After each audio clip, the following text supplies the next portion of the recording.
YouTube ಚಾನಲ್ಗೆ ಸ್ವಾಗತ. ನಾವಿವತ್ತೊಂದು hair growth ರೆಸಿಪಿನ ಮಾಡ್ತಾಯಿದ್ದೀವಿ. ಅದು ಹೇಗೆ ಮಾಡೋದು ಅಂತ ನೋಡೋಣ ಬನ್ನಿ. ಇದಕ್ಕೆ ಬೇಕಾಗಿರೋದು 5 ಸೂಪರ್ ಸೀಡ್ಸ್. ಅದು ಯಾವುದ್ಯಾವುದಂದರೆ ಪಂಪ್ಕಿನ್, ಚಿಯಾ, ಸನ್ಫ್ಲವರ್, ಸೆಸಮೆ ಮತ್ತು ಫ್ಲ್ಯಾಕ್ಸ್ ಸೀಡ್ಸ್.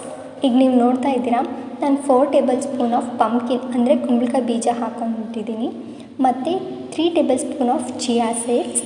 ಅದಾದಮೇಲೆ ಸನ್ಫ್ಲವರ್ ಅಂದರೆ ಸೂರ್ಯಕಾಂತಿ ಬೀಜ, ಅದನ್ನು 4 ಟೇಬಲ್ ಸ್ಪೂನ್ ಹಾಕ್ಕೋತಾ ಇದ್ದೀನಿ.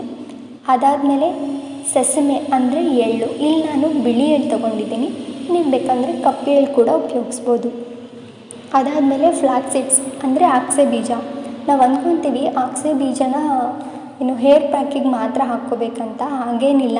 ನಾವು ಸಮ ಪ್ರಮಾಣದಿಂದ ತಿಂತಾ ಬರೋದ್ರಿಂದನೂ ನಮ್ಮ ಹೆಲ್ತಿಗೆ ತುಂಬಾ ಇದರಿಂದ ಉಪಯೋಗಗಳಿದೆ. ಸೊ ಇದನ್ನೆಲ್ಲ ಹಾಕಿದ್ದಾದಮೇಲೆ ನಾನು ಇದನ್ನು ಬಿಸಿ ಮಾಡ್ಕೊತಾ ಇದ್ದೀನಿ, ಅಂದರೆ ಏನಾದರೂ ತೇವಾಂಶ ಇದ್ದರೆ ಹೋಗಲಿ ಅಂತ. ಸೊ ಈಗ ಬಿಸಿ ಆದಮೇಲೆ ಒಂದು ಹೆಲ್ದಿ ಹೇರ್ ಗ್ರೋತ್ ರೆಸಿಪಿ ನಮಗೆ ರೆಡಿ ಆಗುತ್ತೆ. ಇದನ್ನು ನಾವು ಸ್ಟಾರ್ಟ್ ಮಾಡಿದ್ದು ಹೇರ್ ಗ್ರೋತಿಗೆ ಅಂತಲೇ, ಬಟ್ ಅದರಿಂದ ನನಗೆ ತುಂಬಾ ಬರೀ ಹೇರ್ ಗ್ರೋತಿಗೆ ಅಲ್ಲದೆ ಬೇರೆ ಉಪಯೋಗಗಳು ಆಗಿದೆ. ನನ್ನ ಐ ಪ್ರಾಬ್ಲಮ್ ಇರ್ಬೋದು, ನನ್ನ ಬಾಡಿಯಲ್ಲಿ ತುಂಬ ಚೇಂಜಸ್ ಆಗಿದೆ, ತುಂಬ ಹೆಲ್ದಿಯಾಗಿ ಫೀಲ್ ಮಾಡ್ತೀರಾ. ಇದನ್ನು ನಾನು 5-6 ಮಂತ್ಸಿಂದ ಯೂಸ್ ಮಾಡ್ತಿದ್ದೀನಿ. ನನಗಂತೂ ತುಂಬಾ ಯೂಸ್ ಆಗಿದೆ. ಇದನ್ನು ನಾನು ಹೇಗೆ ಉಪಯೋಗಿಸೋದು ಅಂತ ಹೇಳ್ತೀನಿ. ಅಂದರೆ ನಾನು ಡೈಲಿ ಬೆಳಗ್ಗೆ ಬ್ರೇಕ್ಫಾಸ್ಟ್ಗಿಂತ ಹಾಫ್ ಆನ್ ಅವರ್ ಮುಂಚೆ 2 ಟೇಬಲ್ ಸ್ಪೂನ್ ಈ ಒಂದು ಹೆಲ್ದಿ ರೆಸಿಪಿನ ತಿಂತೀನಿ.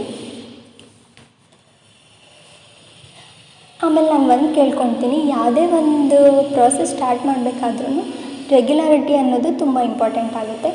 ಸೊ ಹಾಗಾಗಿ ಡೈಲಿ ಇದನ್ನು ಯೂಸ್ ಮಾಡಿ. ಮತ್ತು ಇದು ನನಗೆ ವಿತಿನ್ 1 ಮಂತಲ್ಲಿ ರಿಸಲ್ಟ್ ಸಿಕ್ತು. ಸೊ 21 to 30 ಡೇಸ್ ಒಳಗಡೆ ರಿಸಲ್ಟ್ ಸಿಗುತ್ತೆ. ಮತ್ತು ನಿಮ್ಗೇನಾದರೂ ಡೌಟ್ಸ್ ಇದ್ದರೆ ಕಮೆಂಟ್ ಸೆಕ್ಷನಲ್ಲಿ ಕಮೆಂಟ್ ಮಾಡಿ. ಈ ವಿಡಿಯೋ ಇಷ್ಟ ಆದರೆ ಲೈಕ್ ಮಾಡಿ. ಮತ್ತು